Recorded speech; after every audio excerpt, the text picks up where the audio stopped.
salvos pela graça? A terceira aplicação. Os salvos devem promover a graça de Deus. Eles são salvos pela graça? Então, que os cristãos se esforcem para fazer a graça de Deus avançar, em primeiro lugar, no coração, em segundo lugar, na vida. Em primeiro lugar, no coração. E isso deve ser feito desta forma.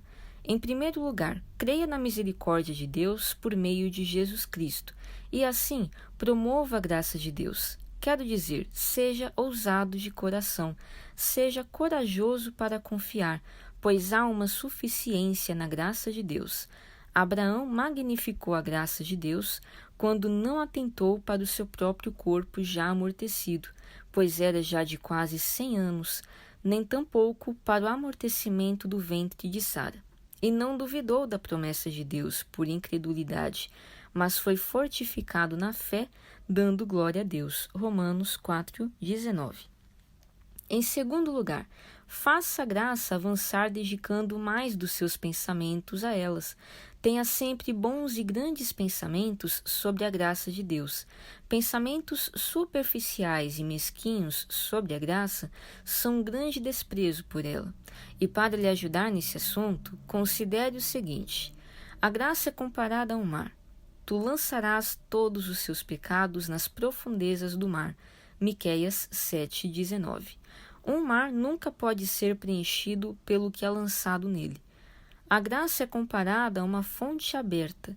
Naquele dia haverá uma fonte aberta para a casa de Davi e para os habitantes de Jerusalém, para a purificação do pecado e da imundícia.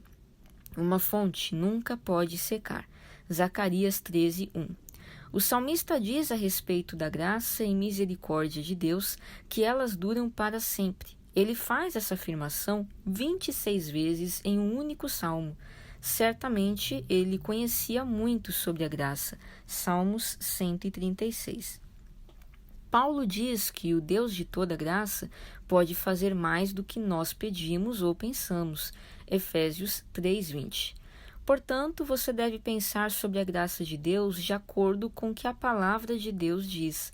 Em terceiro lugar, venha ousadamente ao trono da graça através de uma oração confiante, pois este também é um meio para magnificar a graça de Deus. Esta é a exortação do apóstolo. Cheguemos, pois, com confiança ao trono da graça, para que possamos alcançar misericórdia e achar graça, a fim de sermos ajudados em tempo oportuno. Hebreus 4:16. Contemplem um pouco dessa graça e maravilhe-se. Nos maravilhamos enquanto falamos da graça de Deus e agora chegamos ao seu trono, como Jó diz, ao seu tribunal, e eis que ele é um trono de graça.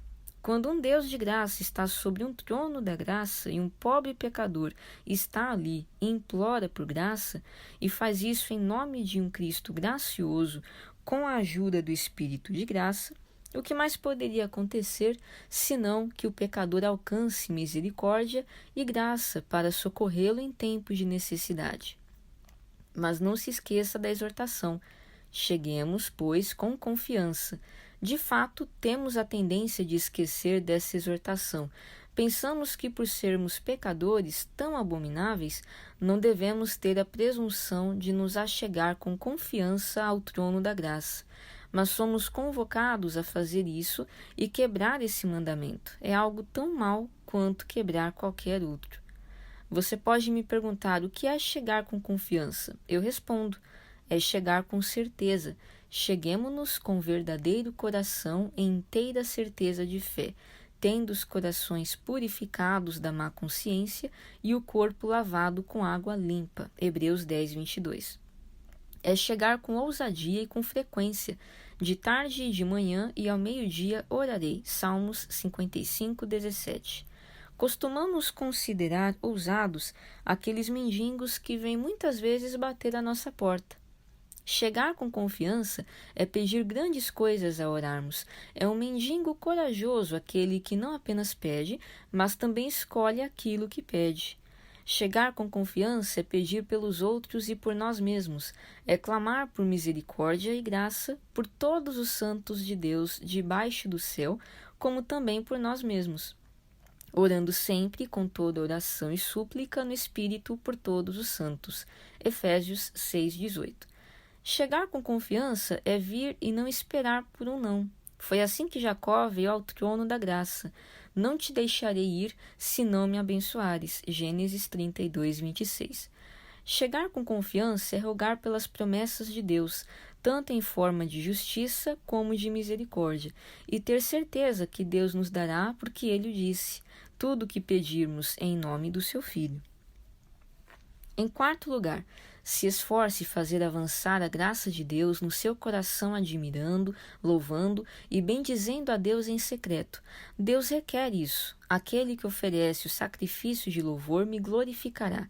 Portanto, ofereçamos sempre por ele, Jesus Cristo, a Deus sacrifício de louvor, isto é, o fruto dos lábios que confessam o seu nome. Salmos 50:23. Em segundo lugar, na vida. Assim como devemos avançar essa graça em nossos corações, assim também devemos fazer em nossa vida. Quanto ao nosso comportamento, devemos adornar a doutrina de Deus, nosso Salvador, em tudo. O apóstolo diz algo muito importante: somente deveis portar-vos dignamente conforme o Evangelho de Cristo, que é o Evangelho da graça de Deus. Filipenses 1:27. Deus espera que em toda a nossa vida haja um perfume abençoado do Evangelho, ou que em nossa vida cotidiana a graça do Evangelho de Deus seja pregada àqueles que convivem conosco. O Evangelho nos mostra que Deus se inclinou e condescendeu maravilhosamente para o nosso bem, e fazer o bem é inclinar-se e condescender em favor dos outros. O Evangelho nos mostra que houve abundância de piedade, amor e compaixão em Deus para conosco, e, portanto, devemos ser cheios de piedade, amor e compaixão para com os outros. O Evangelho nos mostra que em Deus há uma grande vontade de fazer o bem aos outros. O Evangelho nos mostra que Deus age para conosco de acordo com a sua verdade e fidelidade, e assim devemos ser em todas as nossas ações. Pelo Evangelho, Deus declara que nos perdoa 10.000 talentos e nós também devemos perdoar ao nosso irmão os 100 dinheiros.